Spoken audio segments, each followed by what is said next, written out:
Good morning সবাইকে। তো আজকের ভিডিও রয়েছে আজকে আমার বাড়ির বিবিধানিনী পূজা আর পদ্মপুরাণ পূজাটা আসলে মাই দিছে, আমি খালি লাস্টে একটু কাজ করছি। যেমন এখানে দেখো কতটা ফুল আনছে আমার দাদু, তারপরে দেখো কলা পাতা দুব্বাই তা মাই আনছে, আর এই ফল টল পূজা সব কিছু করতে গেলে মাই করছে, আমি শুধু বইটা পড়ছিলাম।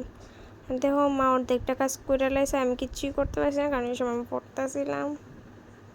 দেখো মা কি সুন্দর করে সাজাইছে, অহনো মানে সবটা হয়েছে না, আরও বাকি আছে। ওই মা এখানে একটা বুক রেডি করতেছে, নারকেল কুড়াইতেছে, আর আমি ওখানে স্নান টান করে আইলাম, আয়া দেখলাম অর্ধেকটাই হয়ে আছে, খালি বই পড়াটা বাকি আছে। তো এদিকে মা অঞ্জলি দিল,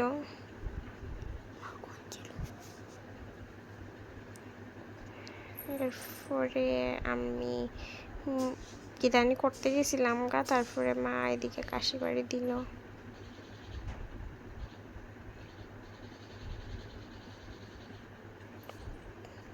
ওই দেখো আমরা ঠাকুরের মুখটা তোমরা খুব সুন্দর করে একটু দেখাইতেছি কাছের থেকে। তোমরা কইও আমার মা যিনি পূজাটা দিছে কেমন লাগছে তোমার কাছে।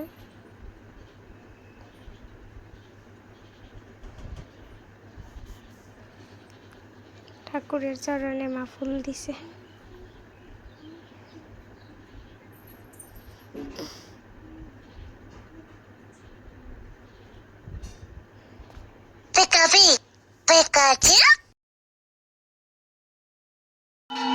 তারপর পূজা আমাদের শেষ, কাশি বাড়ি দিছে মা।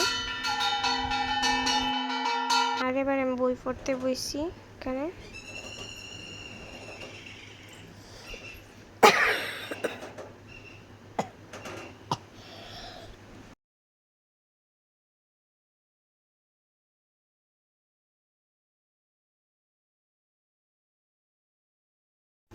বইটই পড়ার পরে তারপরে ঠাকুরে আরতি কইরা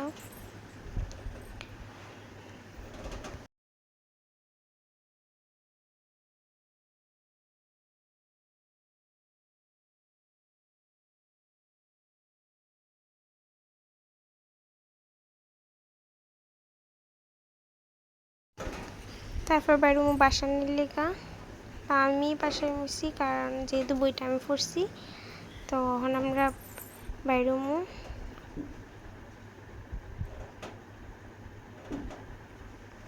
দেখো গাইস ফুলগুলি কি সুন্দর দেখতে, আমার তো খুব ভালো লাগছিল ফুলটি। ওইদিকে দেখো আমার বই আগের থেকে রেডি হয়েছে যাওয়ার লেগা, আর আমি আইসি পুকুরে, তো নামতে খুব ডর লাগছিল। তো দেখো গাইস এটা কি সুন্দরভাবে যাইতেছে, দেখতে কতটা ভালো লাগতেছিল। আর পুকুরে তো পুরো তেল দেওয়ার পর একদম রেইনবোর মতো নিয়ে গেছিল। তারপরে বাড়িতে আমরা সবাই মিলে প্রসাদ টসাদ খাইলাম। তো আজকের ভিডিওটা এতটুকুই, তারপরে আবার সন্ধ্যার সময় দেখা হবে তোমাদের সাথে পদ্মপুরাণে। তো এর লিগে টাটা।